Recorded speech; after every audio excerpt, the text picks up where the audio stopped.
Another Canadian pastime is the Grey Cup party. In homes and at bars across the country, friends will gather to watch the game and share some food and beverages. But how do you have a healthy celebration? Dr. Karl Kabasele is our medical correspondent. Okay, people are going to want the chips and dip, the chili and the nachos and all of that stuff. What would you recommend, Doctor? It's not that you can't enjoy all the things that you love, but I'm here to talk about some alternatives. So, on the same sort of table where you have your platter with your dips and your chips and so on, maybe some cut up vegetables or fruits. And, if they're colorful, you can even put them in the colors of your favorite team. How about that? And that way you're sort of balancing it off, because we know that a lot of the favorite foods that sports fans consume are high in sodium, high in fat, high in calories, sometimes high in sugar.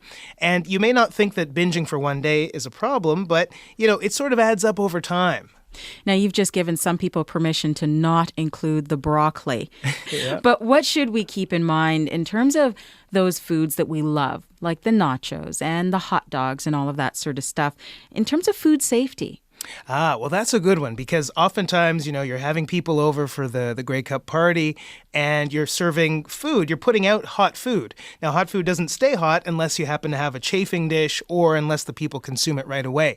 The problem is that there's a theoretical danger zone for temperature. So anything above the temperature of your refrigerator and anything below the temperature of the food when it comes out of the oven, so about 70 degrees Celsius, is what we call a danger zone, because bacteria can multiply in that temperature zone. So the key thing here is, serve hot foods hot, make sure people consume it right away, and if you leave it out for more than 2 hours, when in doubt, throw it out. All right, what about barbecue? Well, barbecue is the same thing. So the best thing to do when you're preparing meats, whether it's in the kitchen or in the or on the barbecue, is to use a probe thermometer, because you want internal cooking temperatures, and there's some great guides online that you can get for free as to what temperature each type of meat should be. But, rough rule of thumb, around 70 degrees, somewhere between 70 and 80 degrees internal cooking temperature, especially important for hamburger, because we know bacteria gets mixed in when meat is ground up. Now, the Grey Cup is an event where people tend to drink. Mm-hmm. What do you recommend?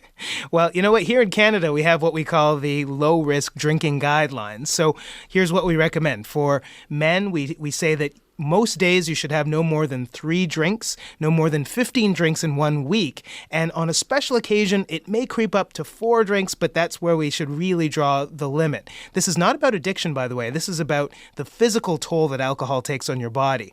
Now, women, because you tend to be a little bit smaller, the average amount of alcohol is a bit lower. So we say no more than 2 drinks in a session. On a special occasion, maybe 3 drinks, and no more than 10 drinks in a week. Anything more than that can have health impact. So there are people who are going to have their 10 drinks or their 15 drinks today.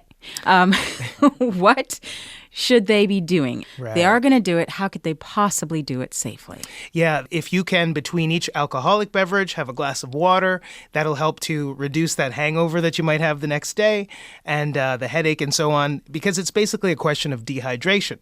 The other thing in terms of pacing is we recommend no more than 1 alcoholic drink per hour, and that tends to sort of mitigate the effect of acute intoxication, because let's face it, it can lead you to do things and use poor judgment, things you may regret the next day. Sit in the Stampeder section if you're an Argos fan. Crazy things like that. All right, thanks for that. Thank you. Our medical contributor, Dr. Karl Kabasele.